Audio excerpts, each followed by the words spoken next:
Hello friends, welcome to our channel YCA Guru. YCA Guru channel पर आप सभी का स्वागत है। दोस्तों, इसके पहले बहुत सारे वीडियोज़ हमने डाल दिए हैं, लेकिन वो 11th और 12th के बच्चों के लिए थे और धीरे धीरे बच्चे वीडियोज़ को लाइक करने लगे हैं। तो अभी 10वीं के बच्चों के लिए स्पेशली ये पहला वीडियो बनाते हुए मुझे बहुत खुशी हो रही है और आप लोगों का प्यार और हमारी मेहनत, इससे इतिहास रचने के लिए कोई देर नहीं लगेगी। दोस्तों, आज हम शुरू करेंगे डिस्कशन क्वाड्रेटिक इक्वेशन इस टॉपिक पर। ये टॉपिक आपके सिलेबस में एक इम्पॉर्टेंट टॉपिक है, right.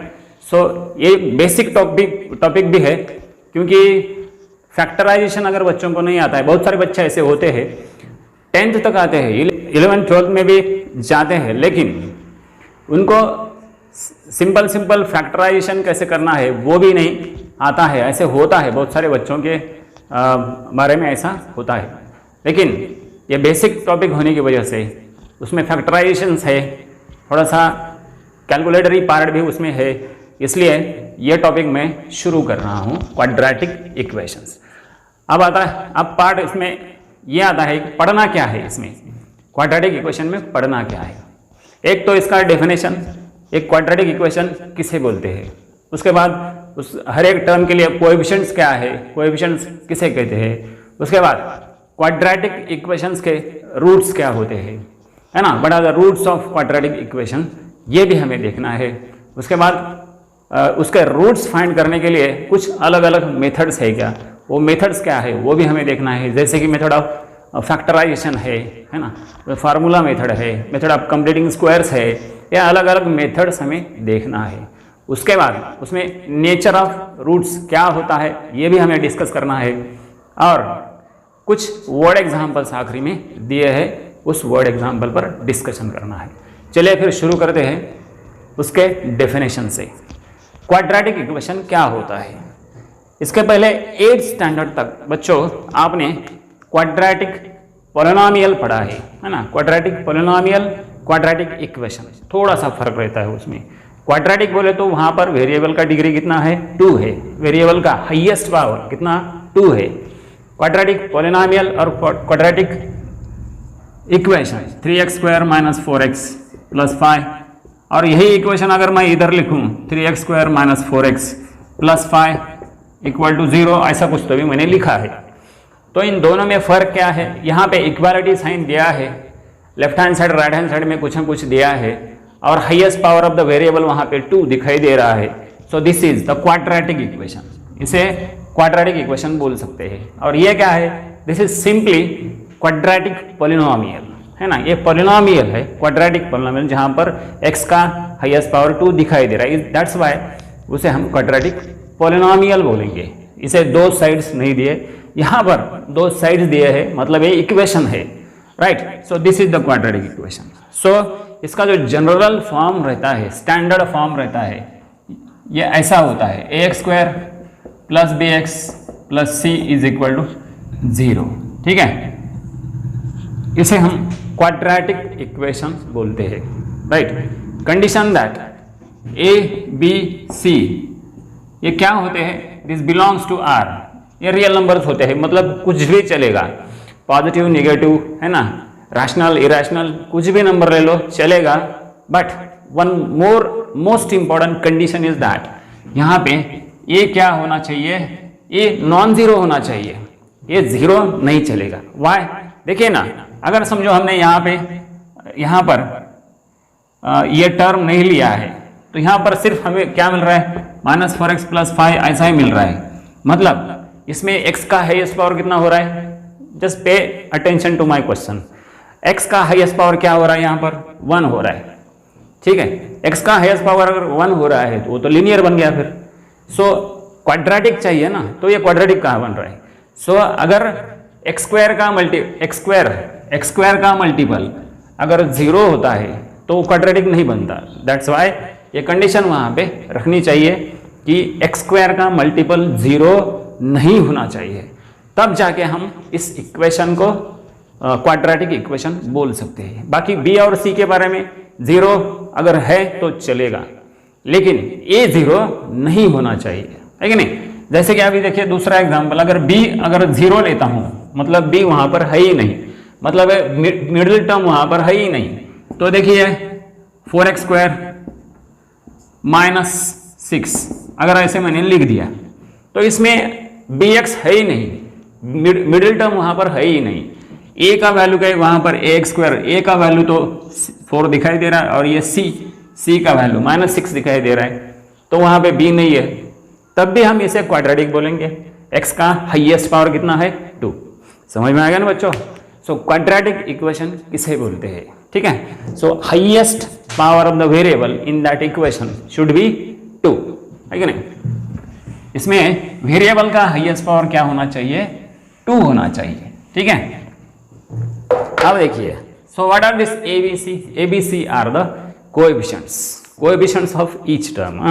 A is the coefficient of what, square term, B is the coefficient of what, middle term, and C is the last term, constant term, ठीक है। अब इसके रूट्स क्या होते हैं वो देखना है। सबसे पहले हम जनरल बातें उसके बारे में जो भी है वो हमें डिस्कस करनी पड़ेगी, तब जाके आप एग्जाम्पल सॉल्व कर पाएंगे। क्वाड्रेटिक पॉलिनोमियल्स आपने 8th स्टैंडर्ड में फैक्टराइज किए हैं, मतलब ये पार्ट जो है आपको हुआ है, सिर्फ वहां पर पॉलिनोमियल्स, क्वाड्रेटिक पॉलिनोमियल्स आपने फैक्टराइज किए, बिल्कुल उसी तरह इधर फैक्टराइज करना है उसको, लेकिन यहाँ पर उसे इक्वेशन बोल रहे हैं हम, क्योंकि वहां पर 2 साइड्स दिए हैं इसलिए। अभी देखो 2x² -6x + 5 ये मैंने लिख दिया यहाँ पर, ठीक है, एक इक्वेशन लिख दिया। इसे ax² + bx + c इसके साथ अगर हम कंपेयर करते हैं तो कभी कभी एक मार्क के लिए क्वेश्चन पूछ सकते हैं कि right the values of ABC। इस इक्वेशन आपको दिया जाएगा और ABC के वैल्यूज लिखो, तो फिर हम इसे स्टैंडर्ड फॉर्म के लिए साथ कंपेयर करेंगे। अगर ये y में दिया है तो स्टैंडर्ड फॉर्म y में लिखो, अगर ये p में दिया है तो स्टैंडर्ड फॉर्म p में लिखो, m में दिया है तो m, जैसे कि 2m² - 6m + 5, तो यहाँ पर स्टैंडर्ड फॉर्म लिखते वक्त वैसे लिखो am² + bm + c, तो कंपेयर करने के लिए सिर्फ। सो x² का मल्टीपल क्या है यहाँ पर 2 है, सो a का वैल्यू कितना बना 2, x का मल्टीपल कितना है b, यहाँ पर क्या है -6, सो b का वैल्यू है -6, और c कांस्टेंट टर्म आखिरी टर्म क्या है 5, सो ये ABC के वैल्यूज लिखे। बस इतना लिखने के लिए कभी कभी एग्जाम में इतना लिखने के लिए पूछते हैं, जिससे 1 मार्क आपको मिलता है। तो दोस्तों अब बढ़ते हैं इसके पहले एक्सरसाइज की ओर, 2.1 की ओर। देखिए 2.1 इसमें क्या दिया है, पहला क्वेश्चन आपको ऐसा दिया है, राइट एनी 2 क्वाड्रेटिक इक्वेशंस, कोई भी 2 क्वाड्रेटिक इक्वेशंस लिखो।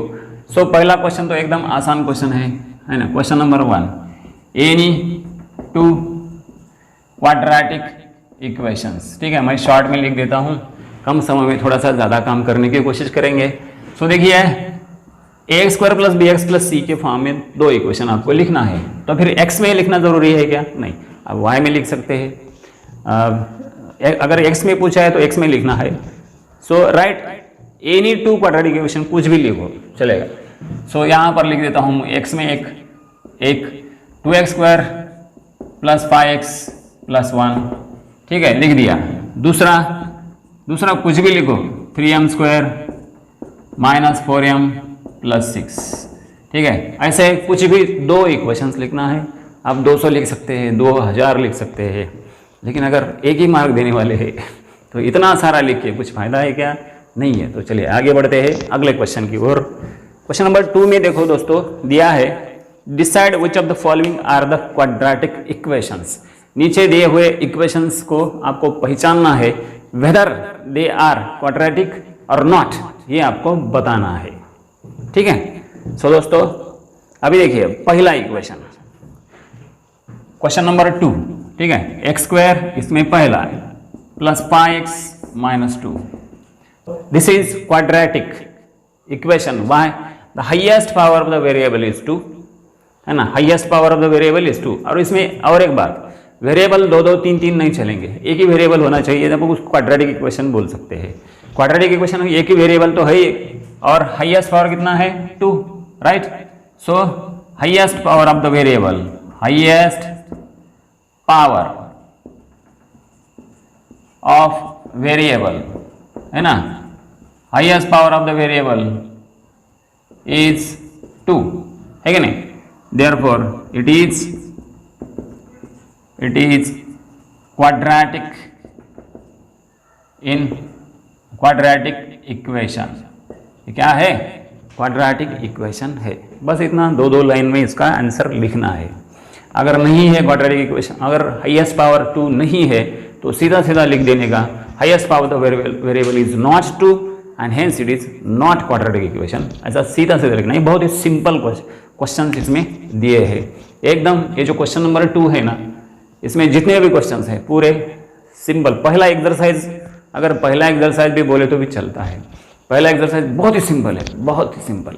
अपनी सरल भाषा में उसे चिल्लर एक्सरसाइज बोल सकते हैं हम। कैसा बोल सकते हैं? हाँ, चिल्लर एक्सरसाइज। तो चलिए अगला क्वेश्चन। अब देखिए वाई स्क्वायर भी फटाफट बोल सकते हैं आप। देखिए y square equal to 5y minus 10, ये दूसरा है। तो इसे मैं लिख सकता हूँ वाई स्क्वायर, ये दोनों क्वांटिटी इधर लेफ्ट साइड में ले लो, minus 5y plus 10 is equal to 0। ये प्लस था माइनस बन गया, माइनस था प्लस बन गया, राइट साइड में क्या बचा? कुछ भी नहीं, 0। सो this is the quadratic equation because the highest power of the variable is 2। समझ में आ रहा है ना? एकदम सिंपल सिंपल क्वेश्चन है। तो लिखना क्या है फिर? लिखना यही है फिर आगे, ठीक है।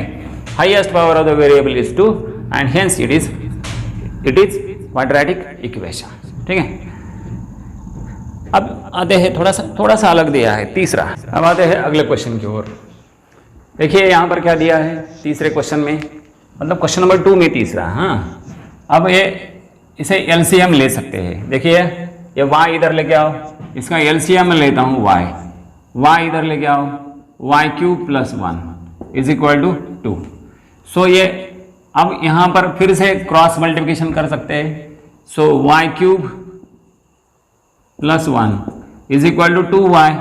तो सीधा सीधा यहाँ से आपको पता चलता है कि y के लिए हाईएस्ट पावर कितना है? वहाँ पर 3 दिखाई दे रहा है। जब शुरू में आपने एग्जाम्पल को देखा था तो यहाँ पर वाई स्क्वायर दिखाई दे रहा है। तो सिर्फ उतना देखने से नहीं चलेगा। वेरिएबल अगर नीचे है, यहाँ पर वेरिएबल नीचे दिखाई दे रहा है, तो एलसीएम लेने के बाद उसका आंसर आपके जो दिमाग में आया है वो अलग भी हो सकता है।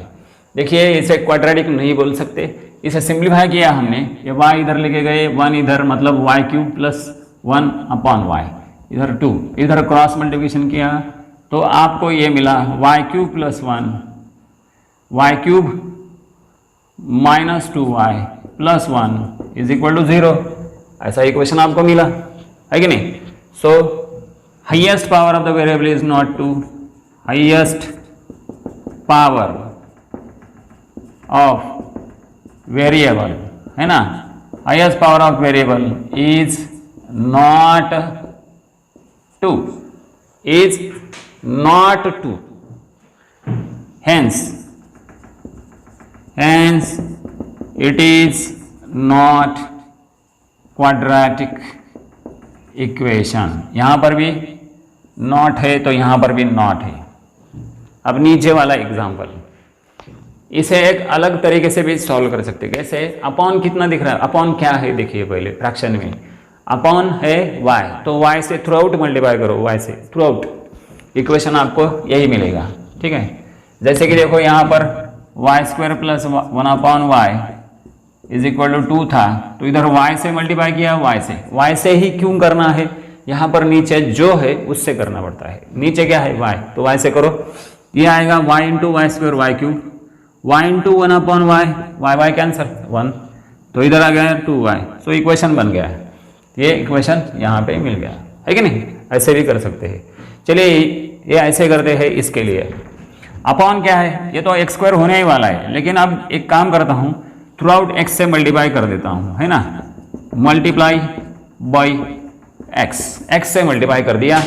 अब देखिए x² plus 1 is equal to 2x, x into x into 1/x 1, और यहाँ पे माइनस 2x है, माइनस 2x।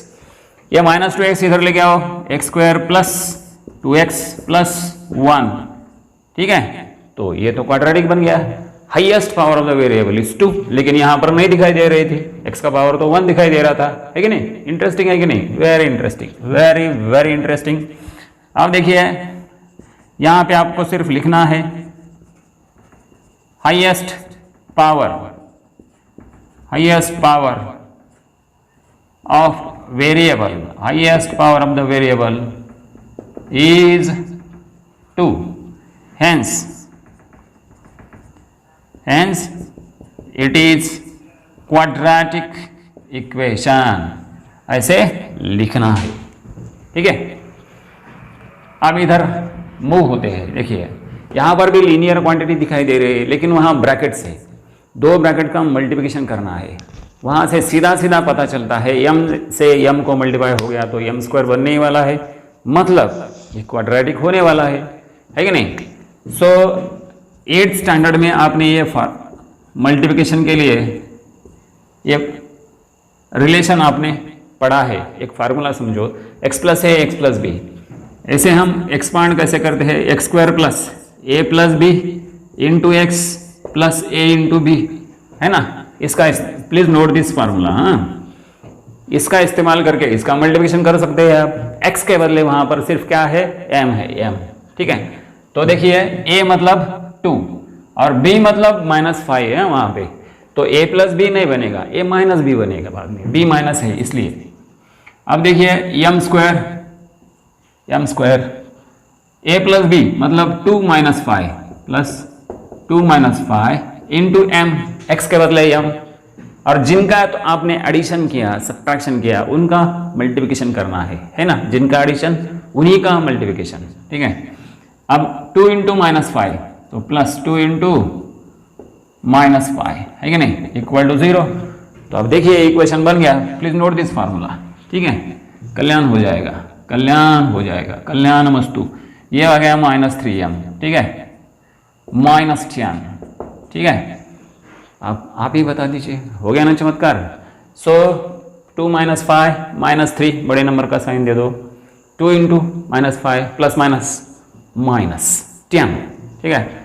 सो इसका आंसर भी वही लिखेंगे हम, कौन सा, ये वाला आंसर यहाँ पर लिखेंगे हम। Highest power of the variable is 2, hence it is quadratic equation. ये वाला समझ में आ रहा है कि नहीं? हाँ, इट इज क्वाड्रेटिक इक्वेशन, ठीक है, ऐसे लिख सकते हैं। अब इसका जो आंसर है, यहाँ क्यूब दिखाई दे रहा है, इधर भी क्यूब दिखाई दे रहा है, तो यहाँ से पता चलता है it is not quadratic equation. ये 3m³ इधर आके माइनस हो जाएगा, m³ -3m³, ठीक है। m³ में से m³ कैंसल है, मतलब सब्ट्रैक्ट कर दिया, plus 3m² -2 equal to 0, right side तो 0 हो गया। अभी m³ में से m³ ये 1 है, 1 - 3 -2 -2m³ plus 3m² -2 equal to 0। तो अब हम इसका आंसर अब हम लिखेंगे, बिल्कुल ऐसे लिखेंगे जैसे यहाँ पर लिखा है, highest power variable is not 2, hence it is not quadratic equation. आ रहा है समझ में? It's very interesting, very very interesting दोस्तों। चलिए आगे बढ़ते हैं। सो अगले क्वेश्चन में आपको दिया है क्वाड्रेटिक इक्वेशन, तो आपके सामने है, उसको स्टैंडर्ड फॉर्म में लिखना है और ABC के वैल्यूज़ क्या आएंगे वो आपको लिखना है। बहुत ही आसान काम है दोस्तों, बहुत ही आसान, बहुत ही सिंपल स्ट्रेट फॉरवर्ड क्वेश्चन है। देखिए अब क्वेश्चन क्या है, समझ में आ रहा है ना? a² + bx + c = 0 इस फॉर्म में आपको लिखना है, मतलब राइट साइड 0 करके लेफ्ट हैंड साइड में पूरे टर्म लेना है, ax² + bx + c के फॉर्म में से लिखना है, और ABC के वैल्यूज क्या होंगे ये आपको लिखना है। अब देखिए 2y = 10 - y², ठीक है। अब थोड़ा इधर ध्यान दो, पहला इक्वेशन, क्वेश्चन नंबर 3 में पहला एग्जाम्पल, इसे लिखना है मुझे ay² + by + c के फॉर्म में, है कि नहीं? अब y² में इधर लेता हूं, देखिए 2y - 10 + y², ठीक है। ये माइनस बन गया, ये माइनस था प्लस बन गया। पहले स्क्वायर वाला टर्म लिखो, that is y² + 2y -10, right side 0। यहाँ पर इसको रीअरेंज किया सिर्फ हमने। जब हम रीअरेंज करते हैं ना तब उसका साइन नहीं बदलना पड़ता है, गलती से उसका साइन बदल देंगे। इसको सिर्फ यहाँ से उठा के यहाँ रख दिया और ये मिडिल टर्म, ये कांस्टेंट टर्म।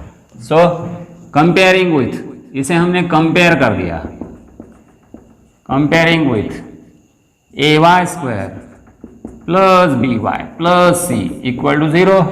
तो इसके साथ हमने कंपेयर कर दिया, तो y² का मल्टीपल क्या है यहाँ पर, a है ना। सो a, ठीक है, a का वैल्यू यहाँ पे कुछ भी नहीं है, कुछ भी नहीं है मतलब सही सोच रहे हो, वहाँ पे 1 है, सही सोचा आपने 1। सो ये हो गया 1, ठीक है। उसके बाद by, y का मल्टीपल क्या है b, तो y का मल्टीपल यहाँ पे दिखाई दे रहा है 2। कांस्टेंट टर्म c है, c है -10। So these are the values of a b c। a मिला आपको 1, यहाँ पे कुछ भी नहीं, मतलब कुछ भी नहीं होता, वहाँ पे 1 होता है। सो b मिडिल टर्म का कोएफिशिएंट 2 लिख दिया, कांस्टेंट टर्म आखिरी term -10।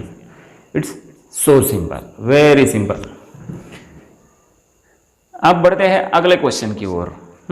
x-1 whole square right side में दिया है 2x + 3, ठीक है। x-1 whole square right side में दिया है 2x + 3। देखिए दोस्तों, एक आधी क्वांटिटी इधर उधर हो भी गई तो जो समझा जा रहा है उस पर ध्यान दो, आपको समझना ज़्यादा जरूरी है, ठीक है। अब देखिए, left hand side is purely in the form of a - b whole square. आपने a - b होल स्क्वायर का फार्मूला कभी पढ़ा है? सो पढ़ा होगा, क्योंकि 7th स्टैंडर्ड में था, और मेरे ख्याल से आप सब लोग 7th पास है, एम आई राइट? बराबर, हाँ सही सोचा मैंने फिर। सो a - b होल स्क्वायर को हम कैसे लिख सकते हैं, a² - 2ab प्लस b², ऐसे हम लिख सकते हैं। अब यहाँ पर ये फार्मूला अप्लाई करो, प्लीज नोट दिस फार्मूला। अगर यहाँ प्लस है तो ये प्लस प्लस प्लस बनता है, अगर ये माइनस है तो a - b। देखिए x² - 2x + 1 is equal to 2x + 3, ठीक है। प्लस 2x - 2x तो कैंसिल होता है, लेकिन यहाँ कैंसिल मत करो, क्योंकि एक ही साइड में अगर होता तो प्लस और माइनस कैंसिल हो जाता, लेकिन जब दोनों साइड में रहती है सेम क्वांटिटी तो उसका साइन भी सेम होना चाहिए, है कि नहीं। देखिए ना, उसको कैंसिल नहीं करना है, नहीं तो जम गया, नॉट जम गया, बिगड़ गया। तो देखिए ये 2x इधर लेके आओ, x² - 2x + 1 - 2x - 3। अब क्या किया हमने, ये जो दो क्वांटिटी थी लेफ्ट साइड में उसको शिफ्ट कर दिया। ह्या ज्या राईट साईडच्या क्वांटिटी त्याला डावीकडे घ्यायचं, कसं घ्यायचं, हळूच घ्यायचं, कसं घ्यायचं, हां हळूच, त्याला हळूच इकडे घेतला। आता काय झालं बघा, x² - 2x - 2x बन गया -4x, एम आई राइट। सो ये कांस्टेंट और कांस्टेंट, इसका और इसका सब्ट्रैक्शन हो गया -2, ठीक है। सो ये बन गया स्टैंडर्ड फॉर्म। तो इसको कंपेयर करना है किसके साथ, ax² + bx + c = 0। तो a का वैल्यू क्या होगा, the value of a will be, सही सोचा आपने, यहाँ पे कुछ भी नहीं है मतलब 1 है तो 1 लिखूंगा मैं, ठीक है। और b का वैल्यू क्या है दोस्तों, b है -4, ठीक है। और c मत बोलो, c का वैल्यू क्या है -2, तो c का वैल्यू है -2। So these are the values of a, b and c, that's all. It's too चिल्लर, वेरी चिल्लर, have a note of it, देख लीजिए। अब देखते हैं आगे वाले कुछ क्वेश्चंस। देखिए बहुत ही सिंपल क्वेश्चन है, आपके समझ में आ रहा होगा ये। देखिए x² + 5x, x² + 5x, इसे माइनस से अंदर मल्टीप्लाई करो, -3 माइनस प्लस x। माइनस से अगर ब्रैकेट को मल्टीप्लाई करेंगे, ब्रैकेट में जितने भी टर्म्स है हर एक टर्म का साइन बदलता है ना, ये तो बेसिक रूल है हमारे लिए। सो राइट साइड वाली क्वांटिटी लेफ्ट साइड में लेके आओ, कैसे लेके आएंगे, हळूच आणायची। याला हळूच इकडे घेऊन या, x² + 5x, x में से x माइनस कर देता हूँ और ये +3 बन गया, ठीक है। +x -x हो गया और -3 +3 बन गया। अब ये x में से x माइनस करो, x² + 4x + 3 = 0, ठीक है। This is the quadratic equation. इसको अगर इसके साथ कंपेयर करेंगे, ax² + bx + c = 0, इसके साथ अगर कंपेयर करेंगे तो we will get the values of यहाँ पे 1 एक्स स्क्वायर का मल्टीपल 1 बी की वैल्यू कितना आएगा 4 और सी का वैल्यू कितना आएगा 3। So this are the values of a b c. It's so simple. अब यहाँ पर देखिए ये 6th एग्जाम्पल है, ठीक है। इस 6th एग्जाम्पल में देखिए एक्स स्क्वायर -9 -13, तो ये कितना हो गया -22 हो गया। So x square -22 is equal to 0।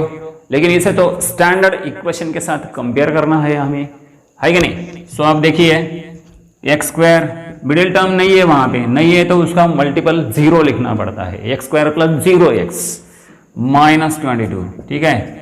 अब इसे a square plus b x plus c के साथ कंपेयर करो। A square plus b x plus c के साथ कंपेयर करो। ए का वैल्यू एक्स स्क्वायर का मल्टीपल कुछ भी नहीं मतलब 1 है।